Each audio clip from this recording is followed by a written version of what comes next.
Welcome to Facts TV News, where everything is true. Man shot dead at St. James Shopping Centre. Police officers were at the scene at the Megamart complex in Catherine Hall, St. James, where a man was shot and killed.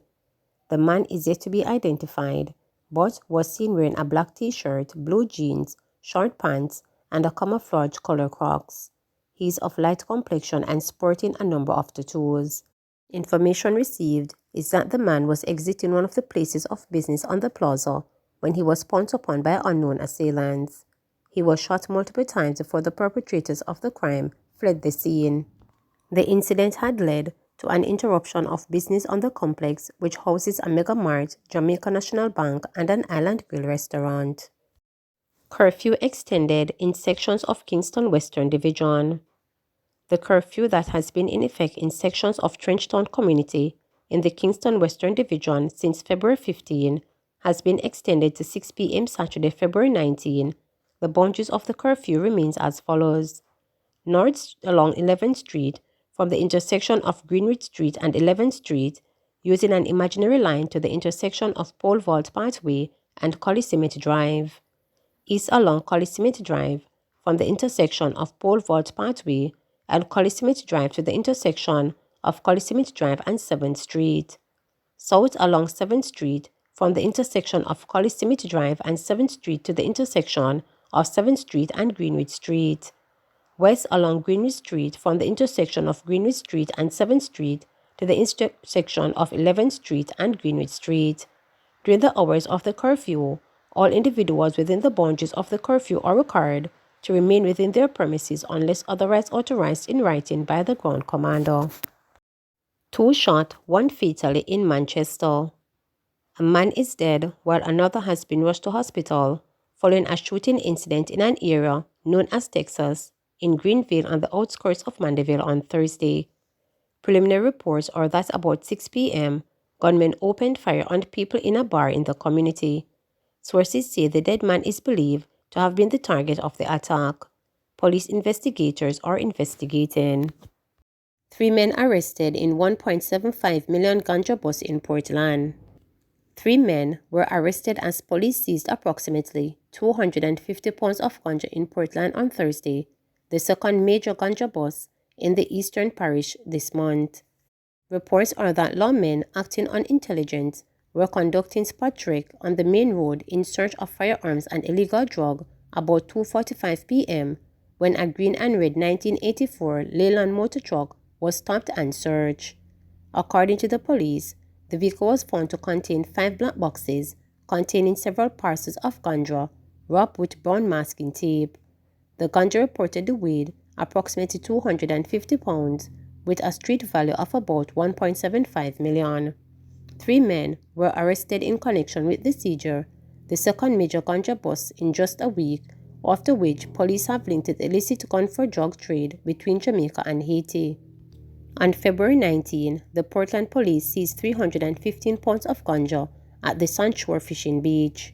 Over the past 10 days, we have seized close to 8,000 pounds of ganja, with the street value estimated at 56 million, said head of the Portland Police Division Superintendent Kenneth Chin. The Portland police are committed to do our part in dismantling this leg of the guns for drugs trade. I thank the team that participated in this operation and all the members of the Portland Police Division for their continued efforts in our intense road policing activities, which are reaping success, added Chin, as he urged the residents of the parish to work with the police to make Portland the safest parish in Jamaica. CPSA probes death of child at foster care home. The Child Protection and Family Services Agency, CPSA, has launched an investigation into the circumstances surrounding the death of a 9-year-old ward. Initial reports are that on Wednesday, the child who was in foster care home fell and hit her head on a wall.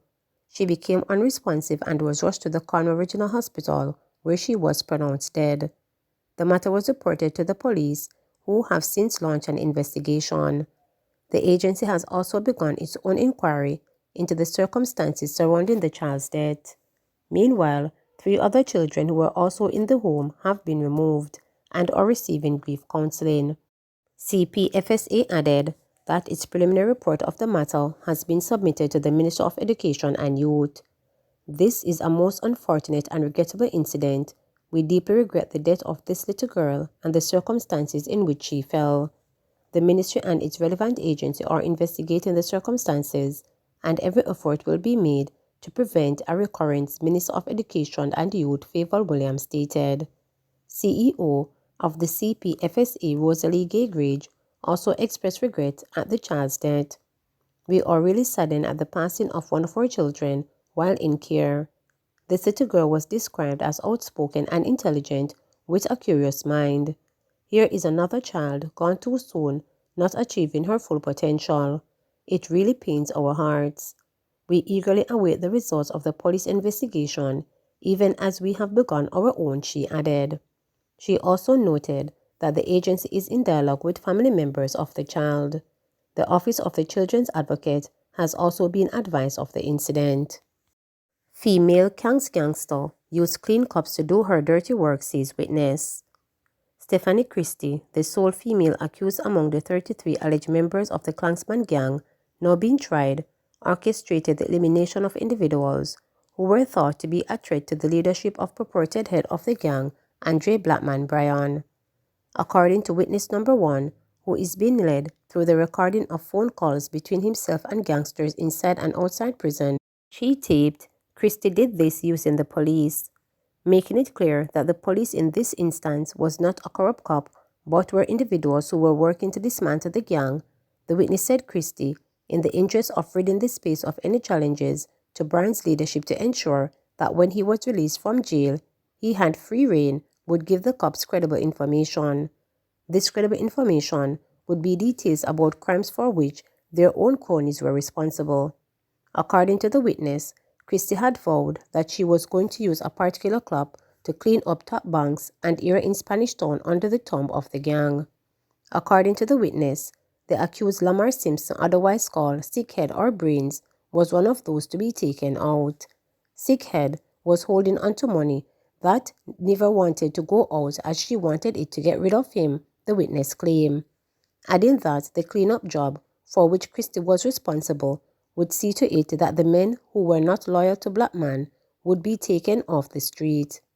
In the meantime, the court was told that Bryan was of the opinion that the police had no case against him, going to the extent to say that the anti-gang laws were passed in 2014, and so nothing before that period could not be used against him.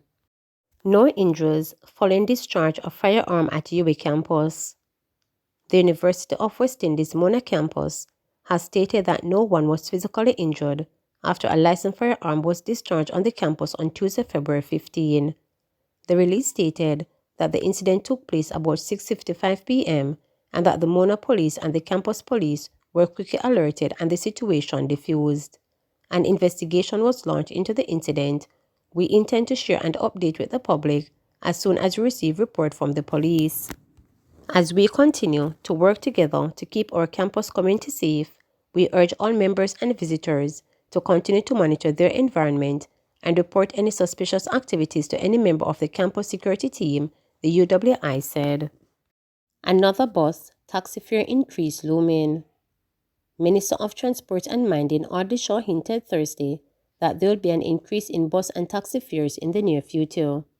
His announcement comes 6 months after there were a 15% hike in fares, which saw commuters paying $115 on route taxis and coastal bus up to $100 per trip in Kingston Transport Region. I want to remind us that we did have a 15% increase adjustment, and I want to say that in the not-too-distant future, there will be another adjustment that will be made. We are aware of the difficulties that are being faced, but let us do it in an orderly way, Shaw told the launch of the pension program for public transport operators at VM Group's Halfway Tree Road headquarters on Thursday. Shaw further indicated to reporters after the launch that everything is being carefully reviewed and we are not yet at the announcement stage. In the meantime, Shaw is warning public passenger vehicles PPV operators to desist from increasing fares independently. There have been a mirage complaint from commuters that some PPV operators have been requesting up to 50% more which is an additional 35% on the agreed increase. We cannot allow for that. It is illegal and will not be tolerated. The same crunch that you are feeling, the entire economy is feeling it. In particular, persons who depend on public transportation on a daily basis.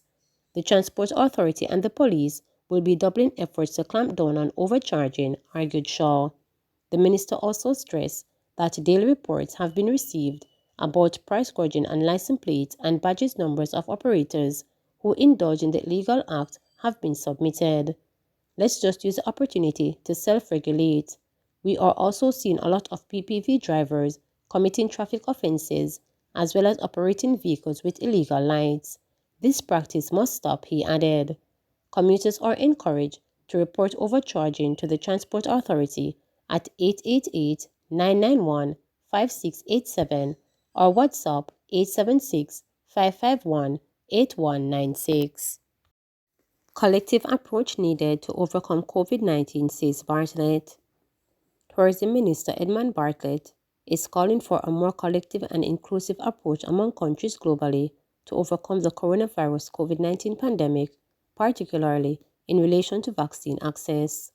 Speaking during a Global Tourism Resilience Forum at Expo 2020 Dubai on Thursday, Bartlett said countries have generally not learned to respond together to global actions, citing the pandemic as a good example of this. Initially, we all came to understand that we have to rely on science to tell us exactly what this phenomenon is. Then, we all came to understand that we needed to get, analyze, and use data to guide a set of actions, he noted. Bartlett said, out of these actions evolved protocols, and thereafter, vaccines resulted from scientific research. He pointed out, however, that while vaccine development has become a notable achievement, equitable distribution is yet to be materialized.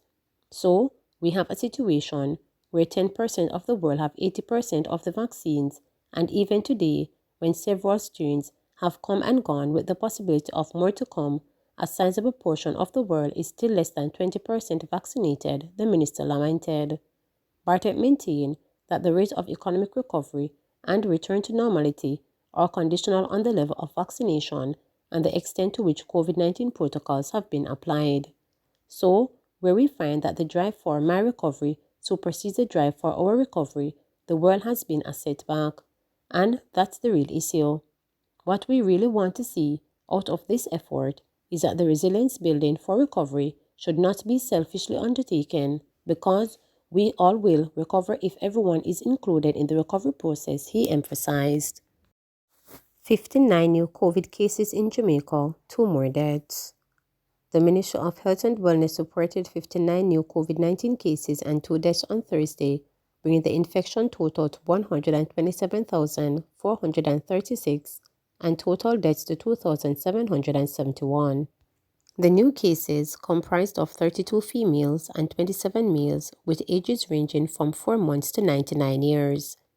The cases were recorded in Kingston and St. Andrew 11, St. James 10, Clarendon 7, Manchester 7, St. Catherine 6, St. Anne 4, Hanover 3, St. Elizabeth 3, St. Mary 3, Trelawney 2, and Westmoreland 2. Portland reported 1. The deceased comprised of a 67-year-old female from Manchester who died in January 2022 and an 85-year-old female from Hanover who died in September 2021, a case which was previously under investigation. There were 377 recoveries in the last 24 hours, bringing that total to 74,527. Currently, 239 people are hospitalized, 25 of whom are severely ill, while 7 are critically ill and 56 are moderately ill. The ministry has reported a positivity rate of 6.5%. Please remember to subscribe, like, share, and click the notification bell for daily updates.